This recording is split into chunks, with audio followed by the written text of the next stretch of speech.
morning, everyone. Thank you for joining us today. I think it's been a minute since we had a press conference around this campaign, but yesterday was a huge day for us. Historically, it was also a huge day for the labor movement in general. We got a court decision on the massive unfair labor practice hearing that took place in Buffalo. I believe the hearing started in July of last year and went a couple of months of testimony from workers here in Buffalo, laying out just how egregious the anti-union campaign was that Starbucks waged on the stores here in Buffalo, starting back in August of 2021 when our campaign first went public. I will pass it over to legal in a minute to go over the real details of this decision, but this decision came down after 3.5 months, I believe, of deliberation by this particular judge, and it was over 200 pages long. That's a huge, huge decision. It gave us some remedies, suggested remedies, such as a bargaining order in one of the stores that filed here initially that didn't get their union because of the behavior of the company. This also came on the heels yesterday of an announcement from Bernie Sanders that he would like to subpoena Howard Schultz in order to testify in a hearing with Congress about the behavior of this company, as well as an announcement from the white-collar workers of Starbucks over in our headquarters in Seattle saying that they stood with the hourly workers and their want to unionize, and that it was necessary, and that they did not stand with the company in their behavior thus far during our campaign. It took 18 months of listening to the company tell us to our faces that not only were they adhering to U.S. labor law, but they would never employ illegal tactics to try to break up our campaign or bust our union. And now we have proof that not only did they do that, but they did that to a degree that is unprecedented in U.S. labor law. So we are excited to be able to share that verdict with all of you and to give a little background as to what the company had actually employed in over the last 18 months. But we're saddened that this is what we've had to endure for 18 months, and we're hoping that this is moving in a direction where people will start to recognize what the company actually put us through. I'm going to pass this over to some of the other workers here to give you a little bit more detail and background. Give your name and title. Sure. My name is Michelle Eisen, M-I-C-H-E-L-L-E-E-I-S-E-N, and I'm a barista at the Elmwood Avenue location here in Buffalo. I'll pass this over to Jazz now. Hi, my name is Jazz Brisack, J-A-Z-B-R-I-S-A-C-K. I was a barista at Elmwood for 2 years until they forced me out in the same union busting that they forced so many of us out. So it's particularly encouraging to see the first reinstatements being ordered in Buffalo, and hopefully, the foreshadowing of many more cases like that to come. So I want to give a quick overview and then bring up another guest. But we started our campaign in August of 2021, and we had our committee go public across the Starbucks cafes of Buffalo, and within a week we had filed for the first 3 stores. Immediately, Rossann Williams, the president of Starbucks North America, was on a plane to Buffalo, leading what they called the Buffalo SWAT team, inundating our stores, flooding us with support managers who were stationed in our stores at all times to prevent us from having conversations, prevent us from organizing, and try to break our momentum.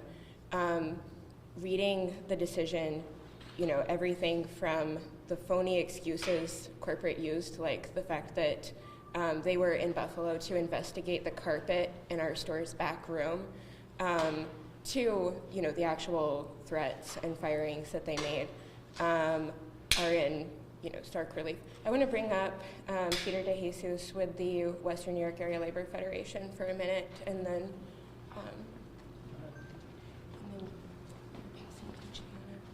Okay, great. Thank you. Good morning, everyone. So, on behalf of the Western New York Area Labor Federation, we are extremely happy with this decision that was handed down yesterday, supporting our claims that the Starbucks anti-union campaign and war against its workers is flat out illegal. While you've heard here today, while we are happy with the decision, the reality is that the process takes too long.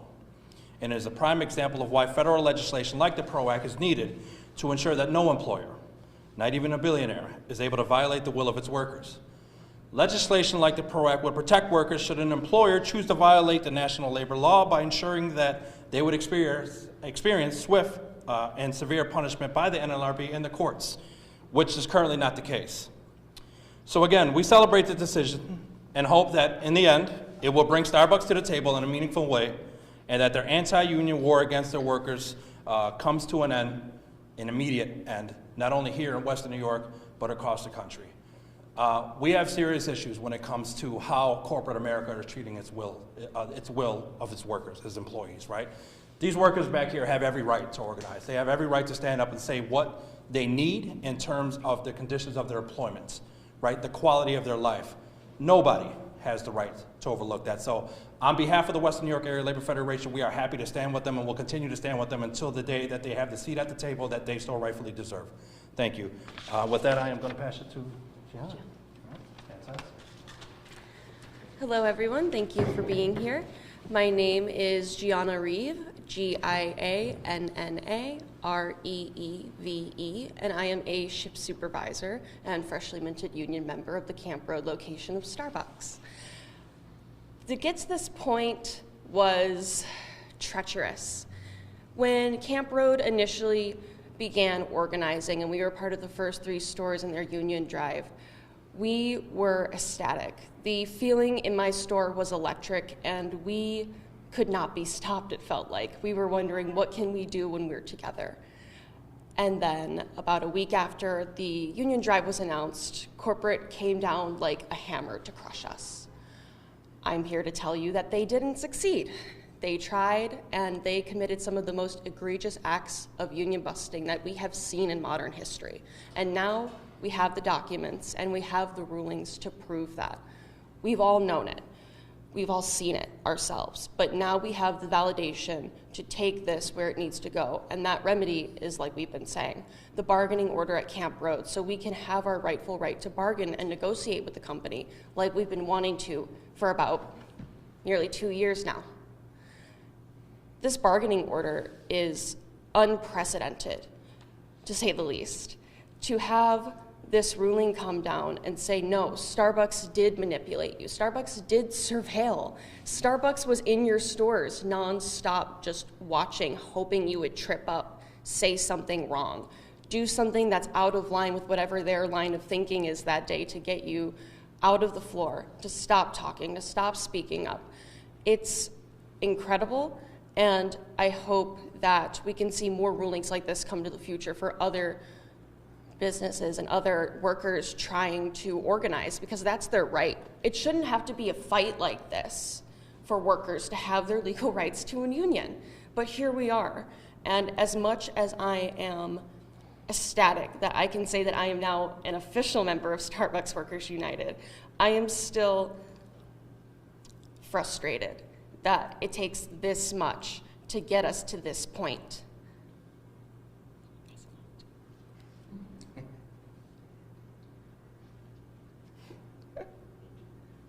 All right, I am going to give the microphone to Angel Krempa. Hi, I'm Angel Krempa. I am one of the illegally fired workers for union organizing. I was at the Depew store and I've been ordered my reinstatement, as well as my comrades Cassie Fleischer, Kellen Montoya, Min Moo Park, Nathan Tarnowski, and Brian Nuzzo. There were 6 of us who were involved in this case that were illegally fired for our union organizing. And most of us have been gone for around a year, and we've been waiting a really long time to have this validation. It's been really turbulent for all of us because we came together at the beginning just to hold each other and our bosses accountable. And as we were doing that, we were told that we were wrong and we shouldn't be doing that. And at the end of the day, we knew we were right. We are right. There's no reason why we can't organize and unionize any workplace that we want to, because it's our lawful right to do so. So I I've been crying a lot since yesterday, but it's been really happy tears, and it's been the first happy tears that I've had since this campaign's really taken off, because it's just like I can breathe again. And I know I'm not the only one who feels that way either. We've definitely felt stuck because of this company. There are months where we weren't able to get jobs. We couldn't get unemployment, so we were just stuck hoping that this day would come. And I'm so grateful to have the comrades behind me and around this nation and around the world who have supported not only myself and everyone in this movement. And that's really the bigger picture, is the solidarity that we've grown is going to continue to grow. And the only way that we can grow that solidarity is to hold these people accountable, to make sure that when we do get our days in court, that we win. And we did win, because we made sure that we took all the stops, we were honest, we were truthful, and all we were doing was organizing a union. And there's nothing wrong with just trying to stand up for your coworkers and your comrades. So thank you all for being here today, and just know that this is not the first time that we've seen this win. The Memphis 7 won just a couple months ago, and that was another big labor history movement that we're never going to forget. I'm never going to forget. And this is going to help hundreds of other fired workers for organizing. It's not just Starbucks workers that are going to benefit off of this. This is going to be everybody who can benefit off of this case. And I just, again, want to thank everybody who's not only stood by my side, but everybody's side, because this is a lot, and I am so grateful that I've been here. And now I'm going to pass it off.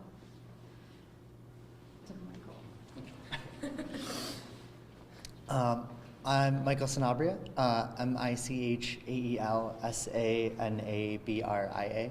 I am a barista from the Transit Commons location in East Amherst. And I am actually like kind of the first reinstated employee in Buffalo. I got fired in October for attending a funeral. The company did voluntarily reinstate me. And this case, the ruling we got yesterday, is amazing to hear that there's so many people that have had a longer fight than I have, able to come back and join me as being reinstated. That on top of everything else in this case that we've won is amazing. So many other companies around the country have been following in Starbucks' footsteps and following their playbook and union busting the exact same way that we experienced. And this case goes to show them that they're not going to get away with it. The courts are on our side. The public is on our side. We have a right to do what we have done and create a union, work together to better our workplace. And it is just amazing for this win and for this movement and for the labor movement all around the country. Who's next? And Vicky's going. Hi, my name is Victoria Conklin. It's VICTORIA CONKLIN. I was a 5-year partner at the East Robinson location until I was fired June 22nd. And this ruling means a lot to not only me, but every fired worker that is still awaiting reinstatement across the country. I was fired the day after the NLRB announced that they were seeking this, and I still have not gone to court. And like Peter said, this process takes entirely too long for workers. I was fired after being late one time in the 5 years that I worked there, and I'm still waiting for my day in court. But this is an amazing feeling, seeing my friends reinstated, my own coworker being reinstated after watching him be fired. And it just gives us hope to all the fired workers across the country. The emotional toll, the physical toll, the financial toll that being fired for unionizing takes on you is horrific. And somehow this makes the past 10 months seem worth it, seeing my friends reinstated, knowing that mine is coming next. What Starbucks does to people when they fire them for organizing is horrific, and they should not be getting away with it ever. You're food insecure, there's times where you don't know if you can pay your rent, and they know that that's what they're going to do to you when they fire you. And just knowing that my friends are going back to their job and knowing that in a month or two I will be able to sit in court and tell the world my truth and fight for my own reinstatement and inevitably get it and be able to clock back in beside my friends is something that I've been waiting for a very long time. And I'm so proud of every partner in Buffalo for standing up to this company, for being brave enough to go out there to testify, and for winning. Who's next? Oh, and now it's Will. Hello, my name is William Westlake, William Westlake. 14 months ago, I stood in this exact same location after what was, called an election loss at the Camp Road store in Hamburg, New York. And now today, I get to stand here again, having an ALJ decision backing the fact that that election was something that Starbucks had put their hand on the scale of. They had broken just about every law that they could in every section of the National Labor Relations Act to crush our organizing. And in spite of that, I get to stand here today and let you all know that Starbucks is being ordered to bargain with the Camp Road store and that we're going to be able to get justice and negotiate higher wages and benefits for the workers at that store. I'd also like to point out that in those last 14 months, we haven't been just sitting on our hands waiting for the court to make its decisions, and that's not going to change today. We've had the entire labor movement being able to back us in this fight, and we are going to continue to be able to get the company to the table and negotiate a good contract for workers across all of the hundreds of locations that Buffalo workers were able to inspire to organize, not just at Starbucks, but across a whole new wave and a whole new generation of organizing that's been sweeping across the country, and we're going to keep doing that. Thank you.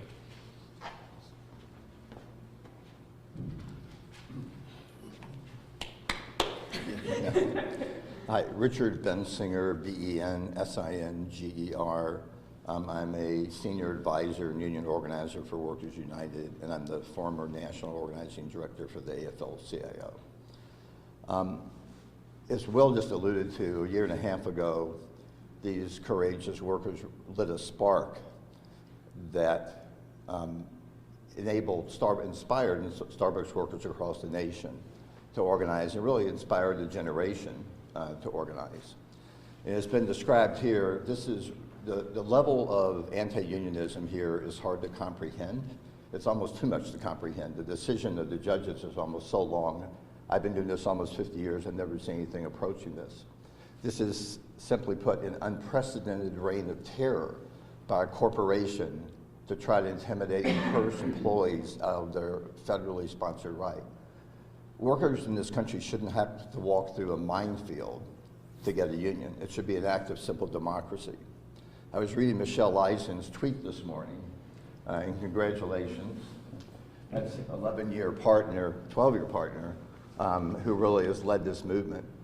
And Michelle alluded to how hard it was not only to go through the anti-union campaign and experience this reign of terror, what the company did, from firings to store closings to massive threats, forced captive audience meetings.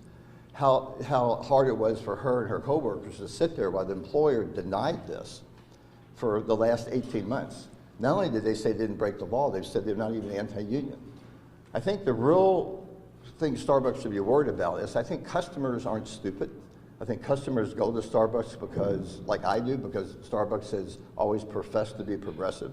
And I think Starbucks is on really dangerous ice here with this guilty verdict of alienating most of their customer base. So I want to really salute these courageous baristas. I think in the annals of labor history, these Buffalo workers will go down as heroic. Thank you. Hi everyone, my name's Ian Hayes, I-A-N-H-A-Y-E-S, and I'm an attorney for the campaign. I think everything important has already been covered. I just want to summarize a couple things.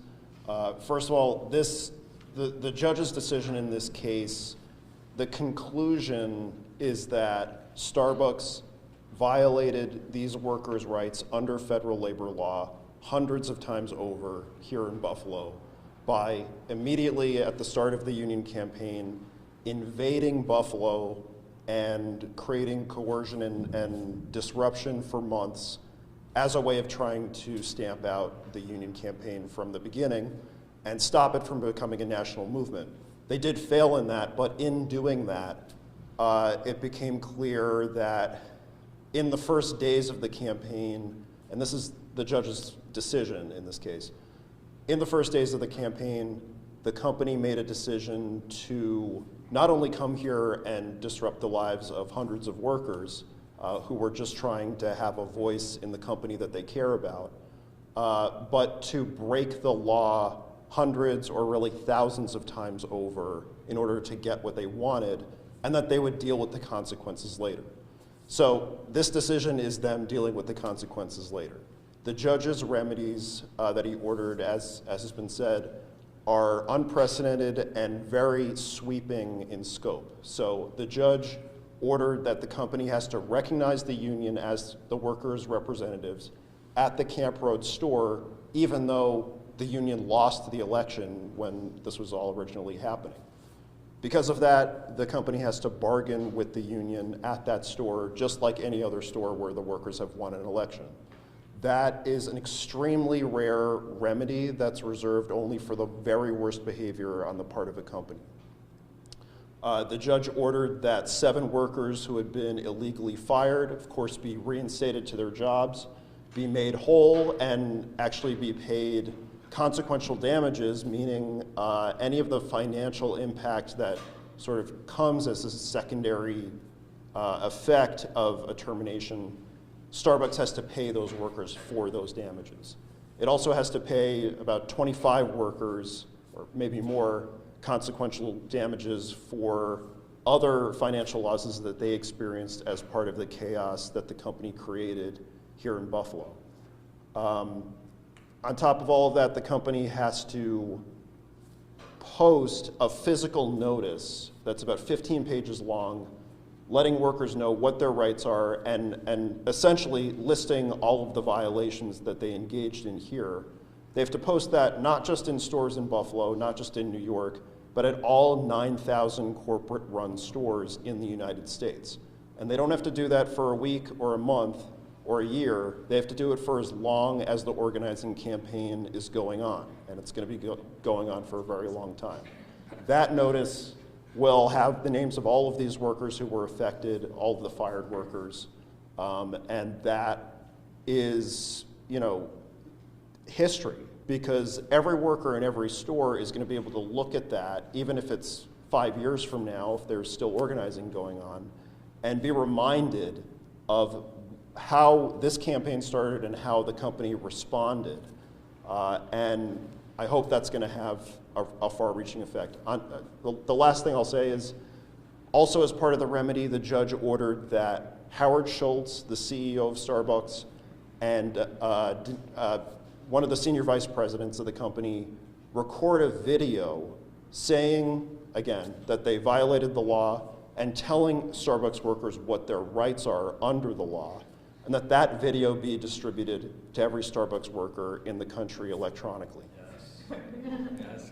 So a judge doesn't order remedies like that when a company kind of slips up or accidentally crosses the line, or there's a series of coincidences that led them to technically violate the law. A judge only orders remedies like that when there was a deliberate, systematic campaign to violate workers' rights. That's what the judge's decision says. That's why the decision is over 200 pages long, because the judge had to comprehensively deal with all of that information. And that's really, as others have said, either unprecedented or at the top of the list of huge decisions in labor law. One other thing that I don't think has been mentioned today is the judge ordered that the company has to reopen a store that it permanently closed as part of its illegal anti-union campaign.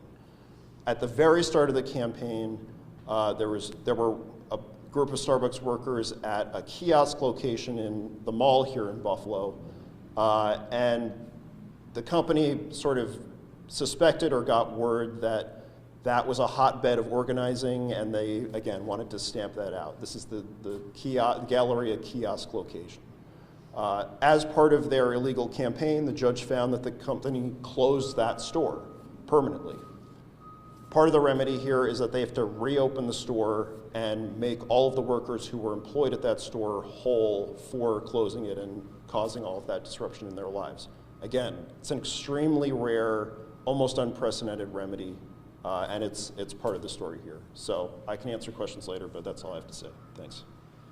I don't think we have anyone else, right? So questions? Can they appeal that ruling and stop anything from any of these changes happening immediately? Yeah, I mean, Starbucks has abused the process that's available to them the whole time. There's no question that if they appeal this, they'll lose on every count. That might happen. I hope they do the right thing and don't do that. And what's the time frame they have to appeal with it? 30 days. Any other questions? Will all the reinstated workers take their jobs back? Will they all go back to work? All of us are kind of thinking about that because, again, this was one of the most egregious and most dramatic things that a lot of us have gone through. And like I've toyed with it back and forth as if I'm going to go back, but I'm going to go back because I miss it. I miss my job. I miss being a barista. But that's something each individual, I think, has all been toying with. And every fired worker, there's over, 172, over 200 of us now. So that's a thought that rattles in all of our minds. So yes, most of us, I believe, are, but I can't guarantee everybody is either. You are definitely going back? I'm going to go back. And those 200 workers, those are all covered in this ruling, or are there more things you possibly? No, so there's a bunch of rulings that either, not a bunch that have occurred. We've probably had like 3 or 4 like major rulings that have happened. Austin from New York City was just reinstated earlier this week, but like Victoria here and Will here, they're still waiting in their day in court, and they were fired 6+ months ago. So it's something that will help their cases move along, I think, a lot more quickly, since we have this precedent set that these things happen to us, and us as the 6-7 fired workers, we were very diligent with what we told the court. So they have a really good backing now behind them for the courts to be like, okay, there's a secondary background that we can attest to now. So I think their cases, fingers crossed, are going to go a lot more quicker than ours did.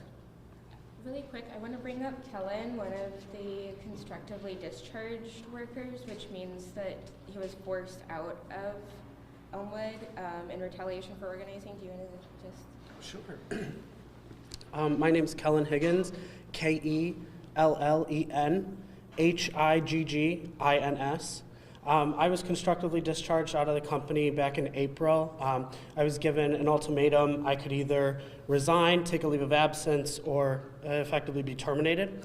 And I guess, to answer the question, am I going to go back? It's kind of challenging because I'm in school. I just got accepted into 3 PhD programs, so I wanted to work up until the end of the year so I could start that program. But being forced out last year was really damaging financially and mentally as well. It was really hard to continue on without that stream of income. And now being offered my job back, it's going to be challenging because I have to sign a contract and I won't be able to work anymore, and I just missed my job. So I missed out on all of that time to continue my job, have that stream of income and, be around these amazing partners and be in a tight-knit community that is, accepting, very, more of that liberal stance, being a queer barista. I, have that place, I have that family, and to kind of be stripped away from that, it was really, really damaging. I'm not from Buffalo, so this was my family that I, effectively created while I had employment here. So to have that stripped away, it was, extremely lonely and just financially damaging. Thank you. The actual process of bargaining for a contract, where does that stand? Does that stand anywhere? Is there any progress at all? I can take that. More of the same. Yeah, so that's obviously what everyone's waiting for, right? And that's what we're ultimately hoping to get to as a contract that, hopefully both the company and the workers can be proud of. The company has done what they've done this entire campaign, which is employ every delay tactic they possibly can to first try to stomp out the campaign itself, which failed, then to try to keep it contained here in Buffalo, which absolutely failed, and then ultimately try to stop us or delay us from getting a contract, which they hope will also destroy momentum and energy, and takes a lot of work to keep fighting. But this is the fight that we're in right now, which is for that contract, and this is where we're going. We have a multitude of legal issues surrounding their failure to come to the table in any meaningful way, and that is the process that we're in right now. But we are still going forward on our end. We are building proposals as a movement. We are building proposals based on feedback from thousands of baristas across the country now. Our movement, I don't know if we actually put any numbers out there, but we are just shy of 300 unionized stores across the country in just over 14 months. That encompasses over 7,000 unionized Starbucks workers across the country. That's massive. That's 7,000 newly minted union members who are ready to get to that table. And what we're doing now is trying to put as much pressure from the company as we can from the outside to get them to sit down and start negotiating that contract. They'll tell you that they've been willing to do this the entire time. I'll tell you that they most certainly have not. So what we're asking for is a little bit of what Richard said. We need public pressure continued. We've seen the political pressure start to come through in the last few months.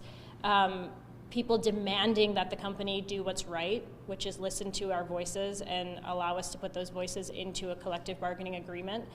And so what we're doing is building those proposals, and when the company is actually ready to sit down in any sort of meaningful way, we will be ready to put those across the table and say, let's start negotiating. Hopefully sooner rather than later, but you've all witnessed what this company is capable of, and now we have it in writing and we have proof. So I'm naively hoping, though this is starting to slip away the longer we go, that this company is going to do an about-face and do what they've always done, which is take care of their workers, and that includes their unionized workers, right? We don't get put in a separate category. We all work for this company. So that's where we are with that bargaining fight right now. I have a follow-up as well. Howard Schultz himself has gone on camera and said that he does not see a future where he would, negotiate or deal with a union. These aren't the words of someone who is ready to come in good faith. These are the words of someone who is ready to direct his team to violate the law, to violate workers' rights. And he's made it clear every step of the way that he has no intention of getting to a contract. Now, Howard's leaving on March 22nd. This campaign will have outlasted his renewed tenure at Starbucks on March 23rd. And so we are also making an appeal to the new CEO that he really reverse course and not repeat the mistakes that Howard has made. Would you rather spend millions of dollars continuing to fight legal battles that you're destined to lose because of your actions, or would you rather actually do right by the people who are so dedicated to working in your stores every day for years and years?